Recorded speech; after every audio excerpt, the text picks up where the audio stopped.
এই যে জমিটা দেখতেছেন, এই জমিটা আমরা যৌথ চাষ করার জন্য বন্ধকি নিছি। আমরা এখানে ধান চাষ করি, ধান চাষ করার পরে সরিষা চাষ করি। এখানে আমাদের ময়মনসিংহে আরও 13টি দল কাজ করে। 13টি দলে আর কি জনসমবায় ভিত্তিক তারা যৌথ চাষাবাদ করে। তারা যে সঞ্চয়গুলো করে সেখানে তারা মুষ্টি চাউল সঞ্চয় হিসেবে রাখে। আমরা মনে করেন যে সবাই 100 টাকা করে আমরা জমা করছি, জমা করে ব্যাংকের মাধ্যমে যাই, এটা আমরা একটা পুঁজি করছি। ব্যাংকে বই করার পরে যখন আমাদের পুঁজিটা হইলো, তখন আমরা যৌথ চাষাবাদের জন্য একটা উদ্যোগ নিলাম। আমরা যে মাসে মিটিং করি, ক্লাস্টার মিটিং, ওইখানে গিয়ে আমরা আলোচনা করছি কার কতটুকু পুঁজি আছে। তা আমাদের মানে পুঁজিটা কম ছিল, দুইটা দলে পুঁজিও কম ছিল। তাহলে আমি বললাম যে তাহলে আমাদের এখানে তো জমি পাওয়া যায়, 3 দল মিলে একটা জমি বন্ধকি রাখি। জমি রাখলে আমরা ধান পাবো, ধান বিক্রি করে আমরা টাকা পাবো, আমাদের পুঁজিও বাড়বে। বাংলাদেশে মোট জনসংখ্যার 40.77% গ্রামীণ নারী, সংখ্যায় আনুমানিক 6,93,00,000। কৃষিক্ষেত্রে গ্রামীণ নারীর অবদান অশেষ। বাংলাদেশের 50% কৃষি খামার গড়ে উঠেছে তাদের শ্রমে ও ঘামে। কিন্তু কৃষক হিসেবে এই দেশে নারীর কোনো স্বীকৃতি নেই। ভূমিহীন নারীর অধিকার শর্ত সাপেক্ষ। তাই উপেক্ষা, অপেক্ষা আর প্রতীক্ষায় থেকে থেকে গ্রামীণ ভূমিহীন নারীরা আজ প্রান্তজন। তারা যেহেতু প্রান্তিক জনগোষ্ঠী, সেক্ষেত্রে তারা যৌথভাবে চাষবাস করার মাধ্যমে, প্রাণী সম্পদ লালন পালনের মাধ্যমে তারা তাদের অর্থনৈতিক যে পরিবর্তনটা সেটাই তারা করার জন্য এখনো আর কি কাজ করতেছে এবং তাদের কাছে চলমান রয়েছে। বাংলাদেশে নারী কৃষকদের কোনো সংগঠন নেই, তবে ধীরে ধীরে নারী কৃষকদের সংগঠন জনসমবায় গড়ে উঠছে। Association for land reform and development ALRD গ্রামীণ ভূমিহীনদের সংগঠিত করে গড়ে তুলছে জনমানুষের সমবায়, জনসমবায়। সমাজে যারা প্রভাবশালী তাদের জন্য অনেক দরজা খোলা, কিন্তু যাদের জন্য সব দরজাই বন্ধ, আমরা আসলে তাদেরকে নিয়ে এই কাজটা শুরু করেছি। যে রাইটস শুধুমাত্র আইনের স্বীকৃতি না, যে ভূমিহীনের ভূমির অধিকার, তারপরে গৃহহীনের গৃহের অধিকার, আদিবাসীদের তাদের যে প্রথাগত অধিকার, এই অধিকারগুলোর মধ্যে সীমিত না। আমাদের যে ব্যাংক থেকে যেসব ঋণ দেওয়া হয়, সরকারি ব্যাংক বা বেসরকারি যে কোনো ব্যাংক, এই ব্যাংক ঋণের হয়তো অনেক ব্যাংক আছে যে 1% দরিদ্র মানুষের কাছে যায় না। জনসমবায় দলগুলোতে যাতে সরকারি যে পরিষেবা আছে, ভিজিডি, ভিজিএফ, বয়স্ক ভাতা, স্বামী পরিত্যক্তা ভাতা, বিধবাদের যে ভাতা দেয়, এই ভাতাগুলো পর্যায়ক্রমে এদেরকে নিয়ে দেওয়ার হলো একটা প্রক্রিয়া করে। পাশাপাশি উপজেলা সরকারি যে সকল সেবা দানকারী প্রতিষ্ঠানগুলো আছে, বিশেষ করে কৃষি অফিস, পানি সম্পদ অফিস, মহিলা বিষয়ক থেকে ওই যে মাতৃকালীন ভাতা, LDO, এগুলো বিভিন্ন সময় এগুলো অনলাইনের মাধ্যমে আবেদন করতে হয়। ভোটার আইডি কার্ড এবং ছবি নিয়ে আবেদন করে তাদের সাথে লবিং করে দরিদ্র মানুষকে পেয়ে দেওয়ার জন্য সহযোগিতা করে। যৌথ চাষাবাদ, পারিবারিক কৃষি ও জৈব কৃষি চর্চাকে এগিয়ে নেয়া এবং প্রান্তিক মানুষের ভূমিসত্ত্ব ও সরকারি পরিষেবায় প্রবেশাধিকারের লক্ষ্যে 11টি সহযোগী সংস্থা বাংলাদেশের 10টি জেলার 120টি জনসমবায় দলকে সহযোগিতা করে যাচ্ছে। এ উদ্যোগের পাশে এসে দাঁড়িয়েছে জার্মান সংস্থা মিজেরিয়র। আমরা নারীরা আমরা অনেক কিছুই পারি না, আমাকে বুঝতে হয়, জানতে হয়। তার জন্য আমরা BF এর মাধ্যমে গেছি, আমাকে রাফা আসে, আমাকে অনেক কিছু জানায় কিভাবে চাষ করা লাগবে। আমরা গোবরের সার যৌথভাবে আমরা মনে করেন যে এটা চাষ করি। জনসমবায় দলের নারী কৃষকেরা যৌথভাবে পুঁজি গঠন ও বিনিয়োগ করছেন। নিজেদের উৎপাদিত কৃষি পণ্য ও ফসল বাজারে বিক্রি করছেন। এভাবেই প্রান্তিক, আদিবাসী ও নারী কৃষকদের অর্থনৈতিক সম্ভাবনা জেগে উঠছে।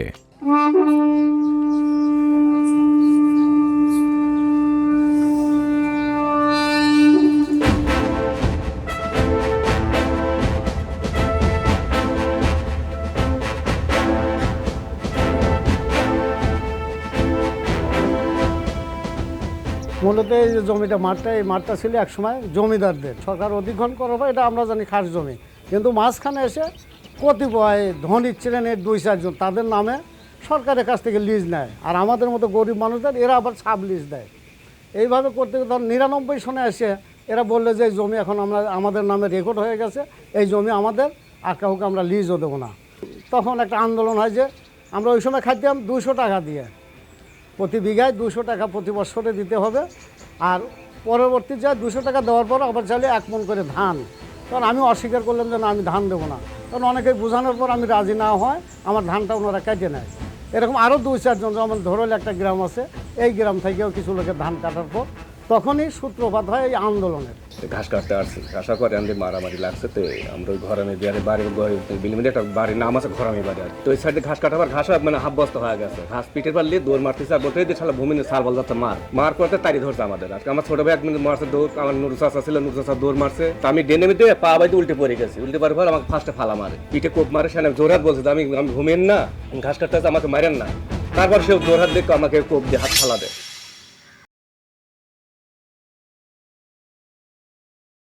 খাস জমি, জলা ও বনভূমিতে ভূমিহীন মানুষের অধিকার রক্ষার সংগ্রামে ALRD ও সহযোগী সংস্থাসমূহ সবসময় সহযোগিতার হাত বাড়িয়ে দিয়েছে, ভূমিহীনদের আন্দোলনে জুগিয়েছে উৎসাহ। রানা মাস্টারের সাথে থাকি আমরা ধরেন এই বিল আন্দোলন করেছি, লাঠি ফালা ছাই দিল্লি মারামারি টারামারি করি, জোর জলম করি, আমরা এই আবাদ বিলটা আবাদ করছি করি। এখন আমরা বর্তমান খাই। আমরা চাষাবাদ করতে যাচ্ছি আমন ধান, তখন তারা বলছে এটা তোমাদের জমিন না, এখন আমাদের জমিন হয়েছে। আমরা বললাম আমাদের দাদা নানা নানি 14 পুরুষ আবাদ করে আসছে, কেমনে এটা আপনাদের জমিন হলো? এটা আমাদের জমিন, আমরা আবাদ করব। তখন বলল ফরেস্ট ডিপার্টমেন্টেরা সরকারি থেকে আমাদেরকে হুমকি দিল, তোমাদেরকে গুলি করব, এই সেই করব। করেন, গুলি করতে পারেন, আমরা মৃত্যুকে আমরা পরোয়া করি না। এই যে জায়গাতে দেখলেন, যখন উনি বলেন যে এখানে লেক করা হবে, তখন আনলাম পড়লাম যে এটা গরিব মানুষের জায়গা, কৃষি জায়গা, আপনি কেন এখানে কৃষি লেক করবেন? সে বলল যে এটা বন বিঘের জায়গা। আমরা বললাম যে বন বিঘের জায়গায় হলে এটা আমাদের দখলই সত্য, কীভাবে বন বিঘের জায়গা হতে পারে? আমরা প্রতিবাদ করলাম এবং আমাদের কাগজপত্র আছে। আমরা এই জায়গাতে আমাদের নানা নানিরা, দাদা দাদিরা এটা পত্র নিয়ে নিয়েছে। সুতরাং এটা তারাই আবাদ করতো, তারাই আবাদ পশু করে তাদের ছেলে মেয়েদের লালন পালন করেছে। আমরাও আবার আবাদ পশু করে ছেলে মেয়েদের লালন পালন করতেছি। তখন থেকে আমাদের জনসমবায় এখানে সম্পৃক্ত হয়েছে এবং তারা প্রতিবাদ করেছে। 18-20 বছরের মতো আমার আন্দোলন করা লাগছে, তারপর আমরা বন্দোবস্ত পাইছি ALRD, LDO এদের মাধ্যম দিয়ে। বন্দোবস্ত আমরা দলিল পাইছি 1200-র মতো বা 1200 কিছু বেশি, আর 331 জন এখনও প্রক্রিয়াধীন আছে। জনসমবায় দলের নারী কৃষকেরা খাদ্যশস্য উৎপাদন করছেন, জলবায়ু সহিষ্ণু কৃষি চর্চা করছেন, যাতে মাটির স্বাস্থ্য ও গুণাগুণ রক্ষা পায়, নিরাপদ খাদ্য ও পুষ্টি সরবরাহ নিশ্চিত হয়। এভাবেই তারা জলবায়ু পরিবর্তনের অভিঘাত মোকাবেলায় ভূমিকা রাখছেন। আমাদের সমিতি থেকে আমরা চাষ করছি মধু, পেঁপে। কয়েকদিনের পরে পেঁপেটা কেটে ফেললে আবার আনারস হবে, মানে 1 ফসল 2 ফসল তো এক জমিতে হয় না। এখন আপাতত জমির রাস্তায় এদিকে ফাঁক দিয়ে খালি আছে, খালি থাকার জন্য এটা মানে বাড়তি ইনকাম। পেঁয়াজ লাগাই, পেঁয়াজের কালি ভাঙ্গি, পেঁয়াজ কাটি, পেঁয়াজ উড়েল লাগে, বস্তায় প্যাকেট করে পাটার লাগে। রাসায়নিকের ব্যবহার কমায়া জৈব সারের ব্যবহার, কিছু ভার্মি কম্পোস্টের ব্যবহার করতে হবে। এই ধরনের এই যে কৃষি অফিসার আমাদেরকে প্রশিক্ষণ দিয়ে থাকেন। বিএফের যে ক্ষুদ্র প্রান্তিক নিয়ে যে কৃষক গ্রুপগুলো করতেছে, এরাও সুবিধা পাইতেছে, সঠিক পরামর্শটা পাইতেছে। এখন যখন নাকি এই যে বিএফএফের নলেজ শেয়ারিং মিটিংয়ে আমি আসি, একত্রে দেখা যাচ্ছে 25 জন। আমি একটা কথায় 25 জনের বলবো একজনের মেসেজ দিতে পারতেছি, এটা বড় সুবিধা।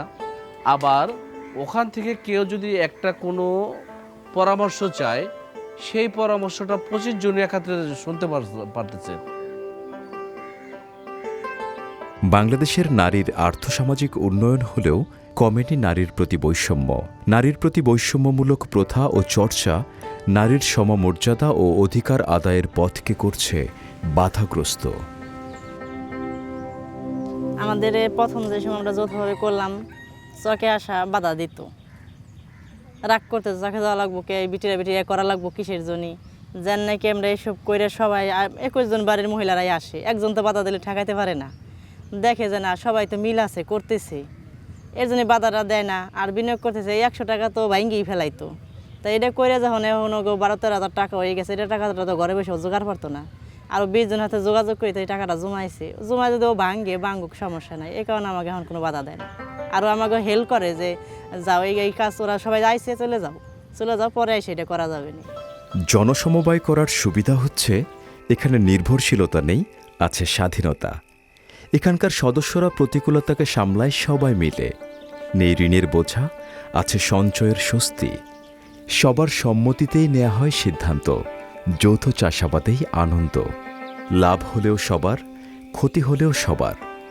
জীবনযাপনে জনসমবায় যোগায় অনুপ্রেরণা, জাগায় ভালোবাসা প্রান্তজনে। আমি যেভাবে এখন কথা বলতেছি, আগে কিন্তু আমি ওইভাবে কথা বলতে পারতাম না। আগের মতো ভয় কাজ করে, একটা সাহস আছে এখন মনে করেন। হয়তো একজন একটা প্রশ্ন করলে পরে তার উত্তর দিতে পারে। আগে তো মনে করেন যে কৃষিকের কোনো দাম ছিল না, এখন তাদের অনেক দাম আছে। এখন মনে করেন ভালো একটা অফিসার দাঁড়ায় থাকলে পরে মনে করেন আমাদের চেয়ারটা দিয়ে বসতে। ছিঙা ছিঙে জনসমবায় সমিতিকে আরও দালেত না মুঙা। আমাদের মধ্যে যে আত্মবিশ্বাস এবং নেতৃত্ব দেওয়ার ক্ষমতা সৃষ্টি হয়েছে, সেই শক্তি নিয়ে আমরা এগিয়ে যাব। আর আমাদেরকে কেউ নারী বলে, কৃষক বলে, ভূমিহীন বলে আটকে রাখতে পারবে না। আমাদের পরিবর্তনের যাত্রা শুরু হয়েছে, যাইতে হবে অনেক দূর। চিনিয়ে জনসমবায় দল নিয়ে মান্দিরাং দৌ লড়াই ডাকুনা আম্বনব ডাকনো এবং সারা জীবন লড়াই ডাকনো।